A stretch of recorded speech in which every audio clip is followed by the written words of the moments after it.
Welcome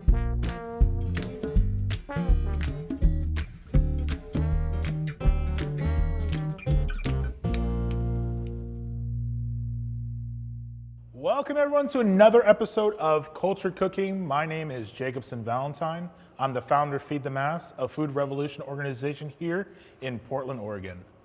I've been in the restaurant industry for over 13 years and teaching for the last 5. It is my passion to inspire people to care about what they cook and what they eat. Food is one of the most obvious ways we experience culture influences every day. Here on Culture Cooking, we go to the root of where food comes from and teach you how to cook popular dishes from different countries. We do this with ease and happiness because when it's easy and you enjoy it, you're more likely to do it. We're hosting these classes on a monthly basis. You can find more information at feedthemass.org/classes. In honor of Asian American and Pacific Islander Heritage Month, we're going to be in Japan and doing one of their most popular dishes, ramen. Here in the States, people often dismiss ramen as instant soup, but in Japan, it is a staple of life. Ramen consists of noodles, bone broth, soy sauce, meats, and vegetables, and topped with nori and scallions. It's hearty, it's flavorful, and dynamic range of textures, and it's simple yet complex at the same time. Ramen was introduced by Chinese immigrants in the late 19th century. The first ramen shop opened in 1910 with both Yokohama and Tokyo claiming that honor. Today, there are over 24,000 ramen shops in Japan. You can find ramen in subways, fine dining, street corners, and even in supermarkets. Each shop does something a little different to make it their own. 5.72 billion bowls of ramen are made in a year in Japan. First off, you should have a pot ready to go, large enough to hold about a gallon or 2 water. So we have, right now I have a gallon large pot ready to go. In here, we already have water in there, and let's go over the ingredients that we're gonna be putting in here. So in here, we have miso, Chinese 5-spice, and we have 2 different types of kombu. So you can get kombu sheets at Whole Foods, which is a really popular place to get these. You can also get them kind of chopped up like this. Either way works. We have ginger, and then we have chicken base. We have our onion that's been quartered and roasted, so that's really super important. If you have already your onions roasting right now, don't worry, just add them in as soon as they get done. But the way I roasted these was I got an oven to 450 degrees. Then I quartered our onions, put them on a sheet pan, and throw them in there for about 30 minutes. Super easy. Now, for those of you who don't know, Chinese 5-spice includes cinnamon, anise, clove, ginger, and fennel.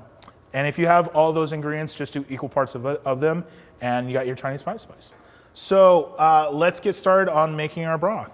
So the first thing we're gonna do is the simple way, or the easy way. I say it's the easy way because it doesn't take hours to make, and it only is gonna take you about 30 minutes.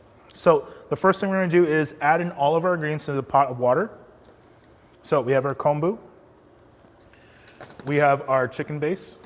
Now, sorry, so you can use any kind of base. You can do mushroom base, you can use veggie base, you can use pork base, beef base, any kind of base. The reason why I like using bases versus the stock is you don't have to carry so much liquid. 1 jar of base can actually do about 20 gallons. So having that little bottle in there is able to actually have so many more gallons of stock that you're able to use, and I think it's just way easier. So you can use the bouillon cubes, or you can also use the chicken base that you can find. I think it's called Better Than Bouillon. It's amazing, love this stuff. So we're gonna go with our whisk. All right, so next we're gonna get our miso. Now, we're using red miso, you can use yellow miso, you can also use, I think they even have red, yellow, and we also have like a kind of like a gray miso, or just regular miso as they would say. So we're gonna be using red miso. Really important when we do this, we're going to mix it up profusely. It takes a lot of heat and energy to break it up because it is a thick paste. So make sure you give it a good stir. So now, super important, whatever broth you do buy, make sure it's low sodium. That way you can actually adjust the amount of salt. So you're not, because when this does boil down, if your broth itself has a lot of salt in it, it's going to get saltier. So always use the low sodium version of your chicken broth. If you do have like really salty broth as is, then split it 50-50. So a quarter gallon of water and a quarter gallon of chicken broth. So which equates to 4 cups of chicken broth, 4 cups of water. All right, next thing we're gonna add in there is our ginger. And all we're gonna do is just chop it into little, I would say planks, right into our broth. Beautiful. All right, next, our Chinese 5-spice. And again, we wanna mix this up nice and well. Make sure you stir in the bottom of your pot so we don't have anything on the bottom just sitting there being tossed around. Give it a good mix. All right. And then last but not least, we're gonna do our onion right into our broth. All right, so next thing we're gonna do is we're gonna put this onto our stove and we're gonna bring it up to a boil and then down to a simmer. This is super important. You want to get everything activated. And the only way to activate everything is get it up to a boil and then bring it down to a simmer. And we're gonna simmer this for about 20 to 30 minutes. All right, how's everybody doing? Everybody good? Thumbs up, thumbs to the screen. Awesome. All right.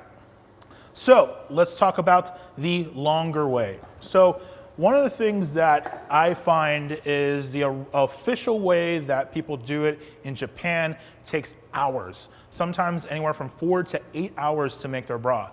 And we ain't got that much time in here. So I'm gonna show you my little cheat. It's gonna be using a thing called the Instant Pot. If you've been to my classes before, it's one of my favorite tools, especially when we have to take something that takes hours and bring it down to half an hour. So let's get our Instant Pot. And understand this, if you were gonna do this method, it would take about 4 hours and you're gonna double the amount of liquid that you're gonna be using in this. So it's super important. So again, we're gonna be adding in all of our ingredients. So we have our onion, we have our kombu, we have our ginger,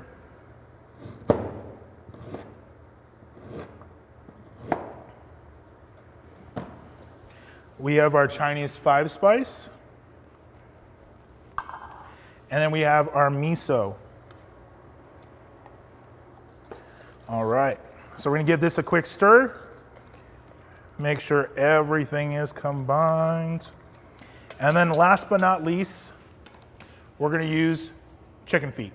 Now, a lot of people are freaked out by chicken feet, but chicken feet has a lot of collagen. Collagen is that gelatinous part of most soups that gives you that like stickiness in your mouth and on your lips. And it has a lot of flavor. And I know, for a lot of people, they've never used chicken feet. So if you wanted to skip chicken feet and just use regular chicken bones and stuff, you're welcome to do this. But I'm gonna put in a pound of chicken feet. All right, perfect. All right, so we're gonna set our Instant Pot to soup, which is 30 minutes at high pressure, and we're going to get that going. So this will take about, I wanna say, 30 to 45 minutes because it does, so the way a pressure cooker works, it has to build its pressure. The way it builds pressure is by heat. So inside this, it's gonna turn on, it's gonna heat up, and once the pressure is at a certain point, this little red dot on the Instant Pot is gonna pop up, and then it's gonna start to cook. So super important, a way to cheat this timing is put hot water in there. Like you can get a little kettle, get hot water boiling, and put it in there, and it's gonna speed up your cook time, and the pressure is gonna build a lot faster. But if not the end of the world, it's still a lot better than 4 hours. So there you go. We have in our bowl a 1.5 cups of flour, 1/2 cup of water, we have baking soda, we have salt, 1/2 teaspoon of each. All right, so in here, we're going to add our baking soda into our water. We're gonna be adding in our salt into our water. Now the reason why I put our salt and baking soda in our water is because we want to almost liquefy our baking soda and our salt. Super important. The salt's going to be seasoning, our baking soda is going to be the way for our noodles to not absorb too much liquid when it's being boiled. So there's a big difference between making the ramen noodles and pasta. Now pasta noodles, they go and they're put into a sauce. Our ramen noodles are going to be put into a broth. And if you take something that's already cooked, make sure your water's not boiling too crazy. And if we put our noodles from cooking it into our water and put them into a broth, they're going to continue to cook and then they're going to fall apart. So baking soda is a way to prevent it from actually getting too much liquid into the noodles and overcooking way too fast. All right, so from here, we're going to slowly add in our water and our flour.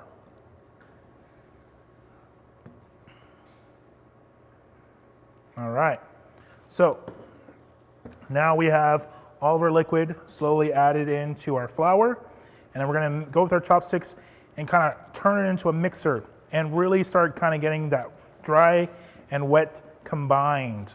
Super important. All right, so now it's starting to come together. We're going to clear off our chopsticks or your butter knife or your fork. All right, so now what we're gonna do is we're gonna flip our bowl and all of our dry ingredients and our dough all into the workspace. So make sure your workspace is nice and clean because anything on your workspace is gonna go into our dough. Also, check your ramen broth because if it starts boiling, bring it down to a simmer. And put a lid on it because the lid is gonna prevent it from evaporating too much and it's gonna keep all that liquid in there so it doesn't go all the way to the bottom and burn. So we're gonna rub the sides of our bowl to make sure any flour that's on the sides is done. Next, again, this is an optional. We're gonna use our bench scraper and we're gonna kind of start folding and chopping. Folding and chopping. Folding and chopping. Now, if you don't have a bench scraper, it's really folding and pressing. And we're getting all this extra flour into our dough.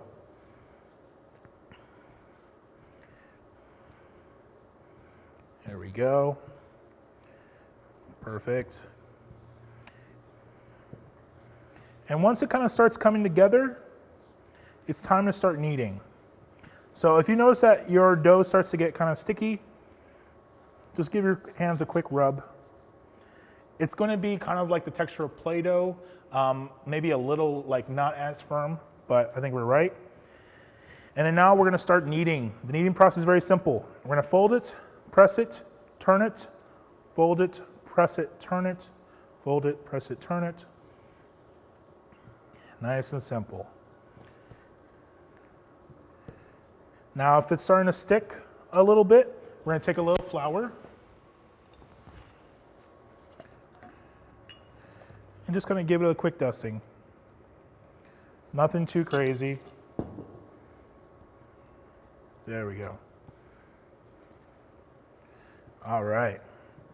So super important. At this point, if your dough is too wet, we're gonna take a tablespoon of flour and add it into it and mix it. If it's too dry, we're gonna take a tablespoon of water and add it and mix it. No matter whichever way, you wanna make sure we add a little to our dough at a time. All right, so now again, we're gonna fold, press, turn, fold, press, turn. We're gonna knead it for about 2 to 3 minutes or until it starts to get really firm. And what kneading is gonna do is we're gonna start building our gluten. Gluten is super important because it's gonna give strength to our noodles. We want strength. We want firm, delicious noodles. We don't want kind of flaccid and mushy noodles. We don't want that. Love it, love it. All right, so our dough is gonna get nice and firm. So when you push it, it should bounce back. Really good example, push, bounce back, bounce back, bounce back. All right, next, we're gonna put this into a Ziploc bag. Now this is gonna keep it from drying out, which is super important. And we're gonna let it rest for 30 minutes. All right, get all that air out. Beautiful. And we're gonna wrap it, put it to the side, and we're gonna let it rest for 30 minutes. Making our roasted chicken. So you guys should already, of course, have your boneless, skinless chicken thighs.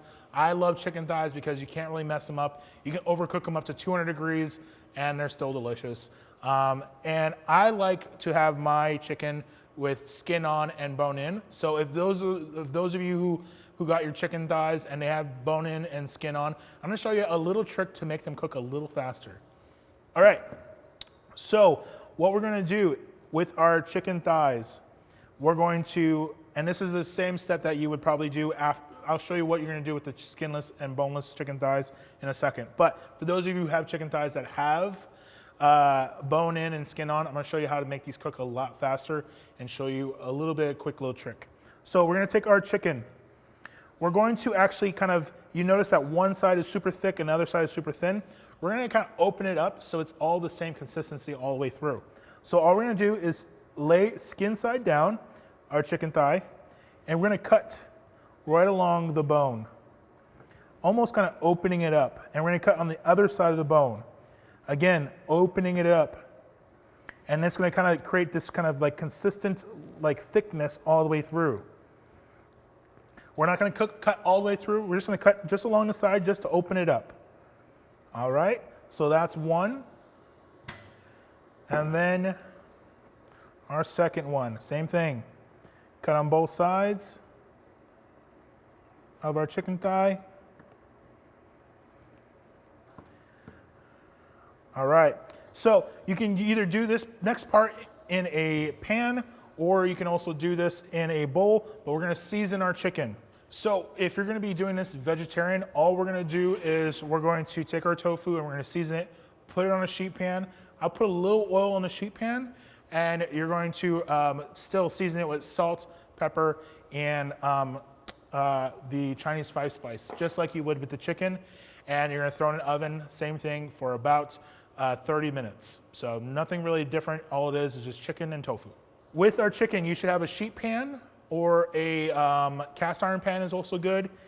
Either one works. And we're going to season our chicken. So we're gonna start with our Chinese 5-spice. Really get in there. We're gonna get our pepper and our salt. Nice and high, we want this kind of spread out. All right, and then with our other hand that has been touching chicken, we're gonna rub it in. Get it all in there, rub it all in there, get in all those crevices. All right, time to flip them. The same thing, get all of our spices in there. Chinese 5-spice, pepper, and salt. And rub it in there, get it in there, get in all those crevices, get your spices in there. We want to flavor this bad boy. We want all our spices to penetrate into the meat. Biggest, best way is to massage it. Now, for those of you who have boneless, skinless chicken thighs, you don't have to worry about which side you want to flip it on. I'm gonna go with my bone-in and skin-on chicken thighs, and we're going to skin side up. So what's gonna happen is this chicken skin is gonna render and it's gonna get super crispy. That's what we want. So we're going to go in, take our chicken, put it into our oven that's preheated for 425 degrees. We're gonna set it for 30 minutes. Little quick tip, your timing for your soft-boiled eggs is gonna be a little bit different. So the first part, of course, is going to be, is your eggs in room temperature or are they fresh out of the fridge? So if they're fresh out of the fridge, your cook time on these are going to be 8 minutes. Now, if you are going to be doing them in room temperature, that means they've been out for about an hour. Then we're going to go for 6 minutes. Now, what we're looking for is all of the whites of the egg going to be cooked, and all the yolk is still going to be yolky and gooey and amazing. So if you don't already have them out of the fridge, we're looking for 8 minutes on these. Now, we have our water boiling. Beautiful, it's nice and happy. Now this is super important. We have to put them in while the water is boiling. That's going to make sure that our eggs cook at the proper cook time when we do this. So we have our amazing little tool that I highly suggest everyone should have. This is a ramen basket. It's a really fancy way of kind of getting your noodles in there, cooking them. You can also do this for regular pasta as well. But I love these things. It's a really handy tool. And I also use it as a strainer for a lot of things. So if you're looking for like a small strainer, this is a really cool option. All right, so what we're gonna do with this is we're gonna add our eggs in there. Now we have a full crew here, so I'm gonna be adding a few eggs. We have about 6 eggs going in, half a dozen. Any questions so far? Everybody good? Everybody's good, thank you, Chloe. All right, so we have our amazing, beautiful eggs in our little ramen basket. Now we're gonna put this into our water. And we're gonna set a timer for 6 minutes. So Katrina, 6 minutes? Perfect. All right, so while your eggs are cooking, we're gonna talk a little bit about some knife skills. So get your cutting board, brand new cutting board. Don't use a chicken one, brand new cutting board. And knife. Beautiful. All right, so the first thing we're gonna talk about when it comes to knife skills is, of course, how do you hold your knife? So the way I like to hold my knife is by the bolster. So let's talk a little bit about the point parts of a knife. So we have our cutting edge, we have our spine, we have our bolster, and we have our handle. Now the way I like to hold my knife is by pinching it by the bolster, and then what we're gonna do is with the rest of it, line it up with the curve of your, or the fold of your fingers where your knuckles kind of attach to your hand. And then we're gonna put that knife right there. The rest of our fingers are going to grab onto it gently, beautiful. And this is how we're gonna hold our knife. All right, now with this hand, this is super important. This is gonna be your claw hand or your guide. So what we're gonna do is with our fingers, we're gonna go fingers pointing straight into the cutting board, and then we're gonna bend them like we have knees on our fingers. So we're gonna bend our knuckles. Now with this, we're gonna put the knife right next to our knuckles. Now you're gonna see kinda a little bit, and I'm gonna kinda angle it right here. So our fingertips are pointing away from our blade, and our knife is kind of right next to our knuckles. So this means that no matter how much what I do, my fingertips are safe and my knuckles are guiding the knife. Now, another cool trick with this is this side is super important. If any part of my finger is on this side and I go down, that comes off. It's the rules of the knife. I don't make them. It's just how it is. So anytime we're doing any cuts, we're always measuring on this side, and we're paying attention to make sure that no part of our finger is on that side before we go down. So again, knuckles bent, knife right down, and then when we cut, we always go from tip to butt. We never go straight down, we go tip to butt. Now, super important, if your knife is dull, this is gonna be a little hard for you to do really nice, clean cuts. So make sure you have your knife sharpened every 3 to 6 months, depending on your usage. All right, so the first thing we're gonna do is, of course, gonna be our carrot. So one thing we're gonna do first is, of course, peel it. So proper way of peeling, we're always gonna peel away from our fingers. So we're gonna start from the middle of our carrot and work our way out. So peel, out, peel, and we're just gonna turn the carrot as we peel. Nice and easy, taking our time, all right? Next thing we're gonna do, turn it the other way, and we're gonna peel our carrot nice and easy.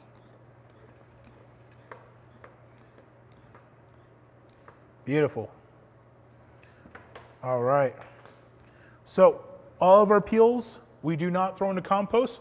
We save these peels, put them into a Ziploc bag, and we're gonna use them for stalks later. So a lot of people just throw it in compost and don't think about it.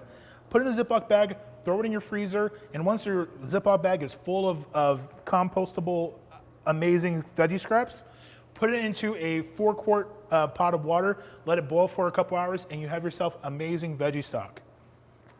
For this part, and this actually transfers to anything we're about to do, so if you're looking on how do we cut things thin, just follow this direction and adapt it to whatever vegetable you're using. So the first thing we're gonna do, again, with our carrot, we're gonna cut the top off. So remember, pushing down with our fingertips, busting out our knuckles, and we're gonna cut. Perfect. Put it in our veggie scraps. And then with this, we're gonna make it into a more manageable size. So with this, we're gonna cut it into about 3 inches, so about the width of your fingers. Perfect. Next, let's talk about cutting things thin. So for this, we want to, again, put our knuckles. We're gonna measure. Now this is super important. Remember, like I said, we're gonna measure on this side. So measure as thin as you can. And again, from tip to butt, all the way through. Measure, tip to butt, all the way through. Now, you're gonna see that there is a flat side to our carrot now.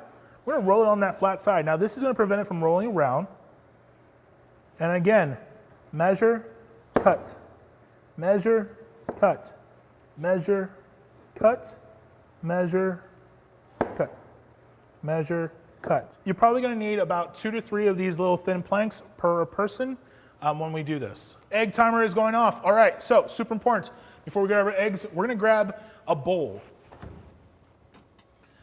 Now in this bowl, we're gonna get our eggs out. You can put this into a strainer or you can grab it with a slotted spoon. And in this, we wanna put it into an ice bath. So get our eggs, put in some water and throw some ice cubes in it, and we're gonna shock our eggs. This is gonna completely stop our egg cooking process. So if you don't already have that, it's no problem. Just put your eggs into a bowl, get some cold water, throw some ice cubes in it, and it's ready to go. Now it's gonna be shocked. We're gonna put this on the side for about 10 minutes. All right. Thank you, Katrina, for the egg timer. All right, so we're gonna continue chopping, nice and thin. Take our time. Again, if you have a sharp knife, this should be easy peasy, lemon squeezy. All right, so from here, we're gonna get our little planks that we just cut. And again, we're gonna take our time and cut it as thin as you can. Most important thing, do not take your eyes off of what you're doing. The last thing you want to do is accidentally cut your fingertips. So again, don't do this while like at home. Pay attention to what you're doing. All right, so we have our ribbons, as you can see, beautiful, thin, cut carrots. And understand this, if it's not 100% thin, it's not the end of the world. It is all practice. I've done this for years. So don't feel like you can come to a cooking class and immediately do what I can do. Some people do, but again, just take your time, don't stress out. All right, so next thing we're gonna do, we're gonna get our green onions. Now, there are 2 parts of a green onion. There is the leafy green side and the white part of our onions. Now, the white part of our onions is super oniony. So if you're not all about that onion flavor and you want it to be less, I would chop all the way up to the white part. And what you can do is put it onto a little container of water and it will grow back. It's a way to get another life out of your green onions. And then you can do this about 2 or 3 times. It will grow back in about a week, maybe a week and a half. And make sure it's in a place that's nice and sunny so it can actually start growing just like a regular plant. So really cool little tip. All right, so we're going to cut these right at the white part.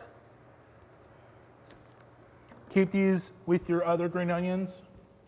And once your roots of your green onions get to about 1 inch, you can plant them back in the dirt and they'll grow and you can continue to chop a little bit and keep that process going all year long. All right, so the one thing we're gonna do is I'm gonna teach you guys how to cut our green onions in a slant. Now this is gonna kind of create a really cool effect and make it look a little more fancier than it has to be. All right, so we have our green onions. What we're gonna do is we're gonna take our blade, and you can see kind of from the overhead camera, knife is straight. All we're gonna do is point it towards the northwest side of our cutting board. So if you're left-handed, it would be the northeast side, right-handed, northwest side. I have our knife pointing.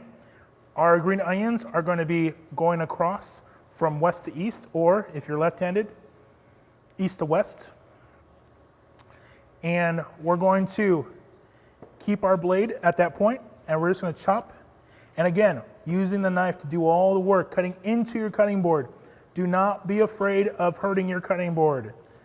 This is what the cutting board is meant for. So we're just cutting these at an angle. And again, taking our time. And you want these to cut pretty thin.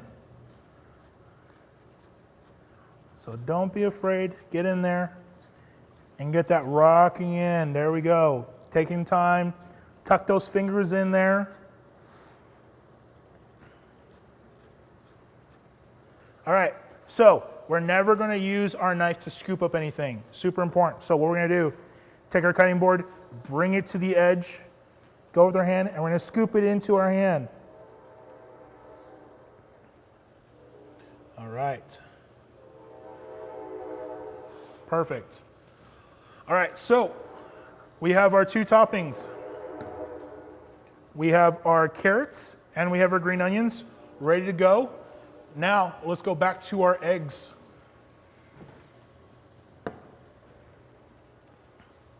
So our eggs should be nice and chilled. And again, the whites should be completely cooked and the yolks should be fully kind of yolkified, not cooked at all. So the way I like to crack my eggs, very simple, is I like to take off the belt and then take off the top and the bottom. So take it to the cracked, this one's kind of already cracked, and we're going to take a belt all the way around, as you can see, right down the middle. And this one's actually just coming out of its shell, so it's like, doesn't even care, it's just like it's ready to come out. We're gonna be delicate because remember the yolk is still very soft in the middle, and we do not want to accidentally break it in half or puncture it. So we're gonna take our time. Now that we've gone all the way around, the top should come off just like that. Give it a quick rinse in our cold ice bath, and we're gonna leave it in there to make sure that the egg is continuing to stay cold. We do not want it to continue cooking.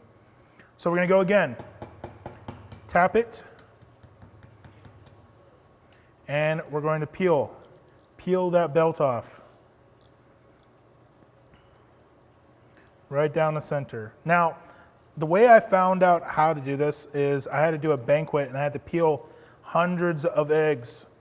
And it's one of those things that like when you do this, you try to figure out what is the fastest way to do 100 eggs. And for me, it was always the fastest by peeling the belt off, and then you can take the top off, and you can take the bottom off. Now, one thing that we've also kind of like scientifically found out is if your eggs are old, it actually makes it easier to peel because the membrane that's sticking to the egg white, there's like a little more pocket of air in there, and it just comes off way easier. All right, quick little side education moment, a little something. So in 1958, instant noodles were invented by Momofuku Ando, later named to be the greatest Japanese invention in the 20th century. Ando wanted to break into the US market, but realized that many Americans did not own traditional large noodle bowls. So he invented an alternative all-in-one container, which is called Cup noodles. First arrived in grocery stores here in the States in 1970, and the rest is history. So, one thing I wanted to show you, for those of you who, like, of course, have never, ever, ever had cup noodles, I want to show you something. I had the guys literally grab it. This is called a cup noodles. And I think it's really interesting that like he thought was like, well, they can't find bowls in America, so we're gonna create a styrofoam bowl for you. So I think it's really cool. It really is lethargic, but I'm gonna be honest with you. I hated these growing up. It was, for some reason, it always leaked on me. And I don't know what it is. I always got the one with the leaky like side or something like that. I hated it. But also the noodles weren't that great. So I understand it was an amazing invention. I 100% agree, but I'm not a big fan of this. My favorite instant ramen is Manchan ramen. I know everyone's gonna be like, oh, Manchan. It's the cheapest ramen, but it's like, no joke, the texture of the noodles are the best, and that's what I like, and it's just what I like. I hope you guys have your sake out. You guys are prepared. Everything is cleaned off from your counters, and you're ready to roll. So over the break, our chicken timer went off. Super important, we're always gonna temp our chicken. So these are chicken thighs. We want our internal temperature to be at 175 degrees.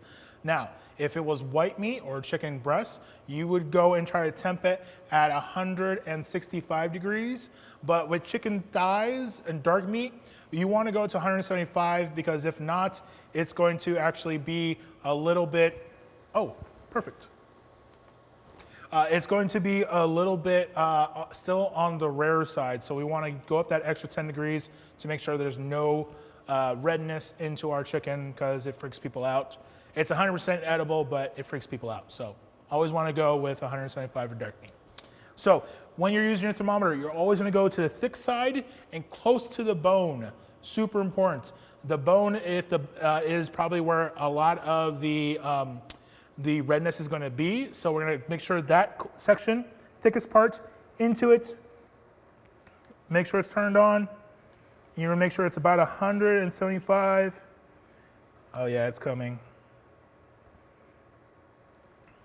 And you're going to make sure it's 175. Come on, baby. It's there. It was there. There we go. 175 degrees, perfect. All right, and we're good to go. So clean this off, sanitize these. You don't want to accidentally, put something that has chicken into something that doesn't have chicken, blah, blah, blah. All right, so we have these resting for about 5 minutes. So if you just taking your chicken out of the oven, let it rest before you start slicing into it. So you'll notice if you have chicken skin, it's gonna be nice and crispy. That's what we want on the chicken skin. And we're gonna take this onto our cutting board and we're gonna give this a quick slice. You wanna cut this pretty thin. Beautiful. So we're gonna take our chicken, slice it up. Super important. We're gonna get everything prepared, all of our stuff chopped up, ready to go, because we don't want to lollygag. Once everything starts cooking, we want to be able to just top, send it out, eat it as quickly as you can. All right, bone, keep it to the side. Little snack for the kids. All right, we're gonna do this one more time. We're just gonna slice our chicken up. Beautiful.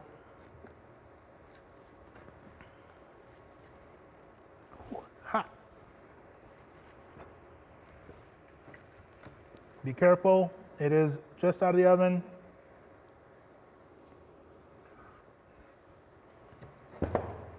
Beautiful. Cut around that bone, get that extra meat off.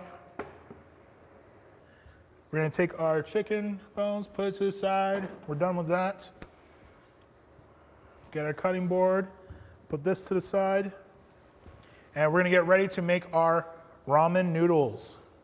So those of you who have ramen or a pasta maker and making ramen with us, get your pasta maker out and start setting it up. So our pasta maker that we're using is a Mercato Atlas 150. It is one of the most dependable ones I've ever had. So I love this thing. Get your turner and make sure it's set to 0 or your widest setting on your pasta maker. This is all set to go. You're gonna notice your ramen dough is gonna be nice and sticky. That's totally fine. It's gonna be almost the same consistency. That's what we're looking for. Now we're gonna do a quick patting of cornstarch if it starts to stick too much. And we're gonna do 4 kneads. So we're gonna do 1, done, turn it, 2, turn it, 1 more, you want it 1 more time to make it a log shape. There we go, all right. Actually, this is still a little soft, so we're gonna do 1 more. You want it to be a little firm, not too firm. All right, so seam side down. We're gonna take a rolling pin. Now, I'm gonna divide this into 2 because I'm gonna show you the method of doing it by hand and the method of doing it by the pasta machine. So divide it in two, keep you to the side, and we're gonna get ready for the pasta machine. So with our rolling pin, we're gonna roll this out nice and thin. You want it to be able to go into the first large setting on your pasta machine. All right, so with this, we're going to give it a quick cornstarch dusting, and we're going to go into 0, and we're going to just put it through the pasta machine. So I think pasta machines are a really good investment, mainly because it is so versatile, and it is one of those things that we can actually have a lot of uses, such as making dumpling wrappers, making pasta itself, making ramen noodles. So I think it's a really good tool you should definitely invest into. So we're gonna go to about 4. So if it starts at 0, we're gonna go all the way up to 4. That's how thin we're gonna roll the dough. I'm gonna show you how thin it's gonna be with the rolling pin in a second. So we're going to go into number 2. Perfect. We're going to go to 3.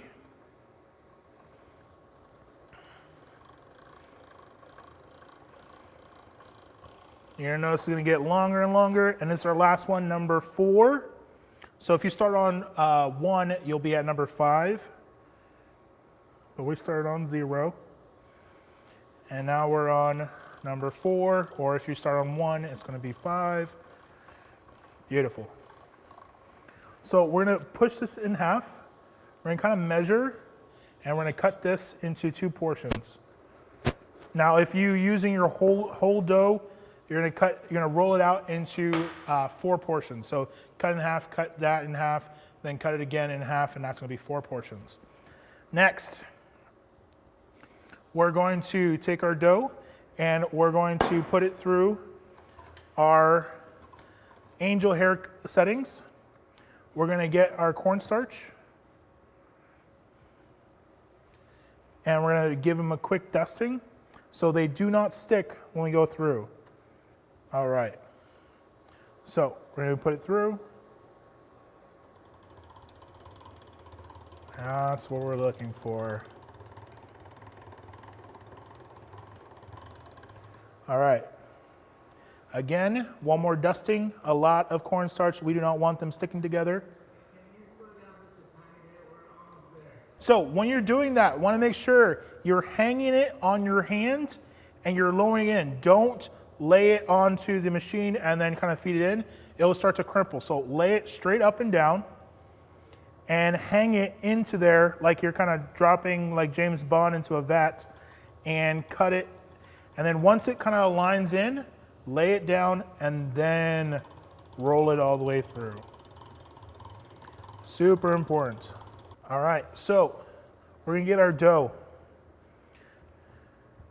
We're gonna get some cornstarch, dust our dough on both sides.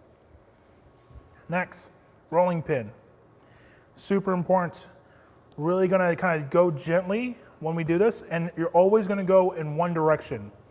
You're never going to go sideways and make it super wide. You want it all to be kind of long. Get it down to as thin as you can. Flip it. Flip it one more time, and it's kind of hanging off the table a little bit. So we let gravity kind of help hold that side down and really get in there. All right, one more time. Now it's like halfway hanging off. And again, we're gonna stretch off one side and really get it going. Really get it thin. Use your palm. Getting it thin. Flip it off, and you can kind of see it's growing. We're in the right track. So we got it hanging off. Go from the middle, push our way out. All right, so, say they were pretty good on these. I get these outsides just a little bit. All right. So we're gonna cut this in half. We're looking again, you can kind of see, it's about, I would say, a 1/16 of an inch, super kind of thin. All right, so we're gonna use cornstarch.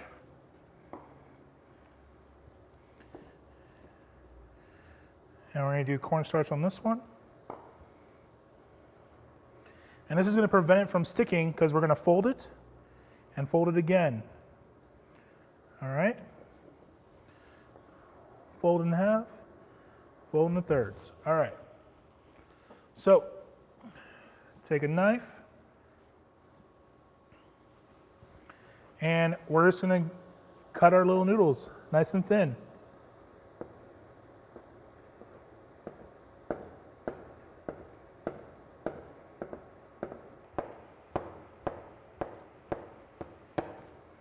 All right, do one more dusting of cornstarch.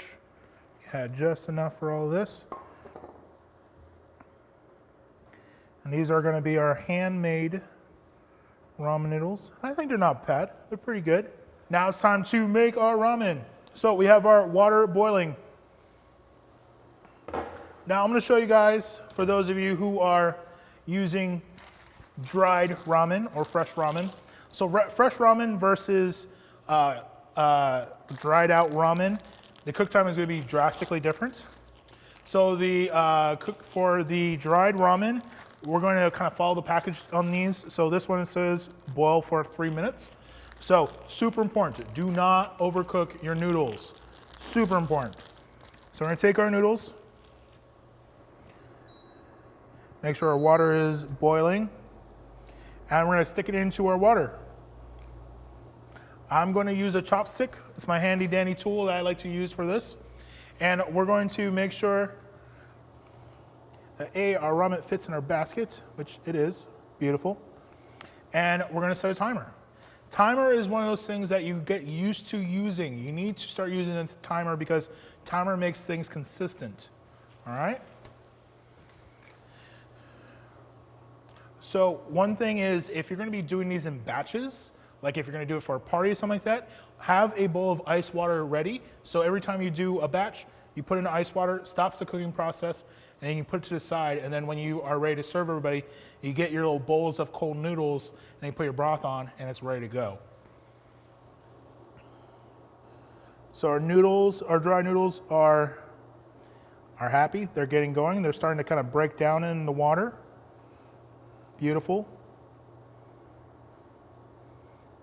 Any questions, Chloe? You good? All right, perfect. All right, so these are gonna go, and like I said, have a bowl ready for our instant noodles.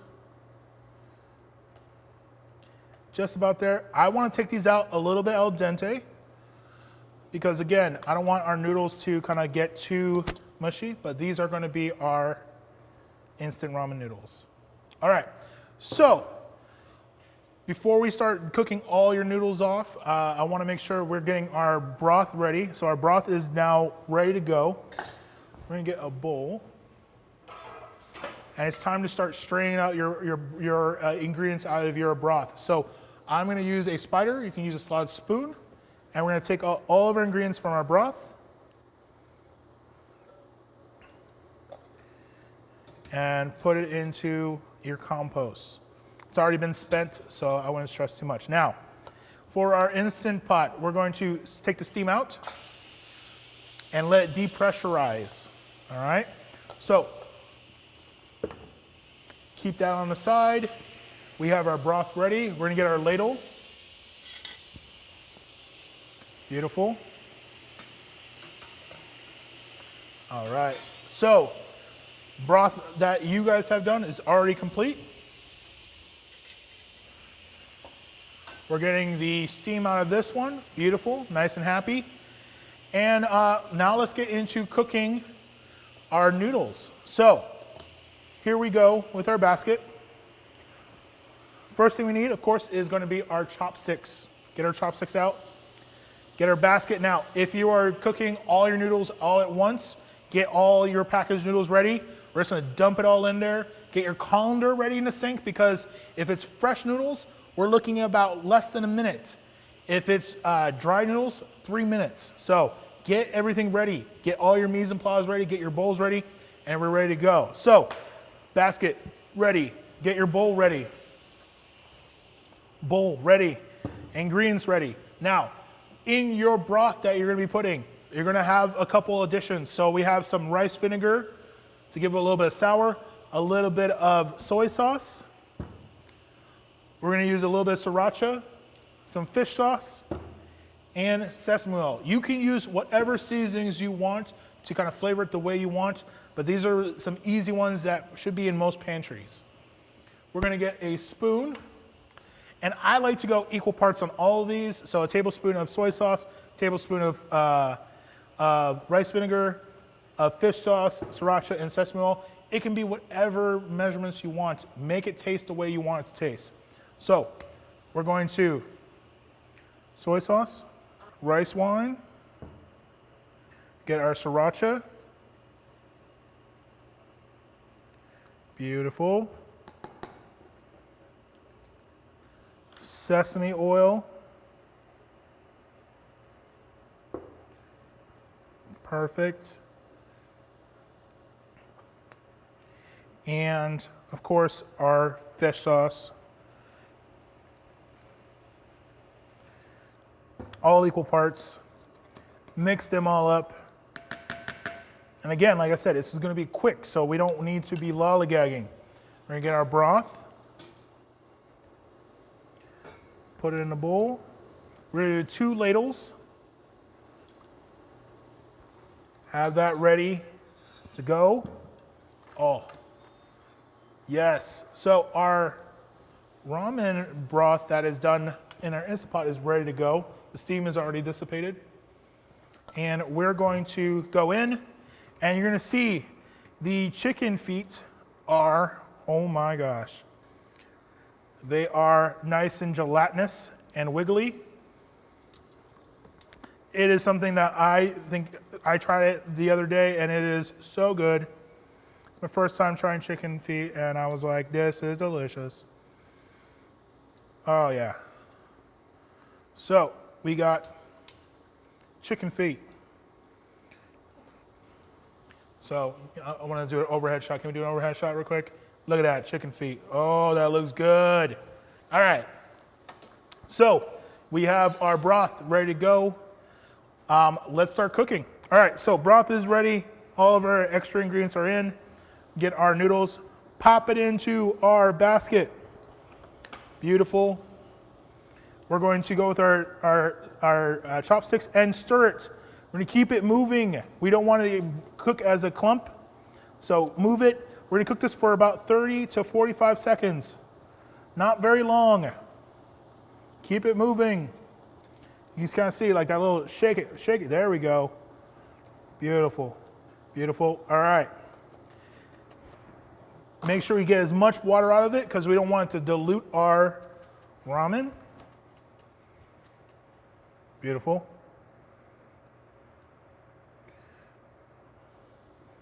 Take our chopsticks, mix it into our broth. Beautiful.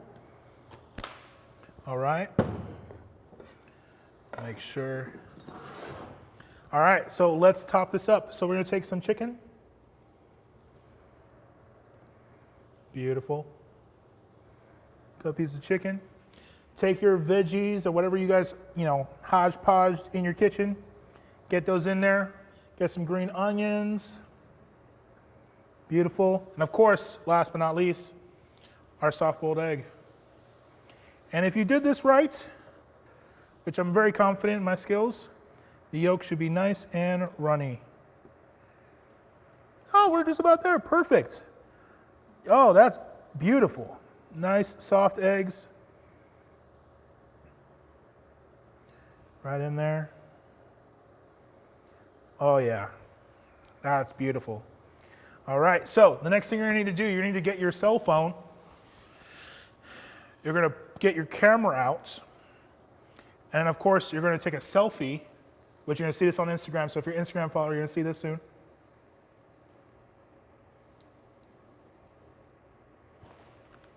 All right, all these things. You're gonna see these in a few minutes. So I'm gonna go with the instant ramen. So I made that one.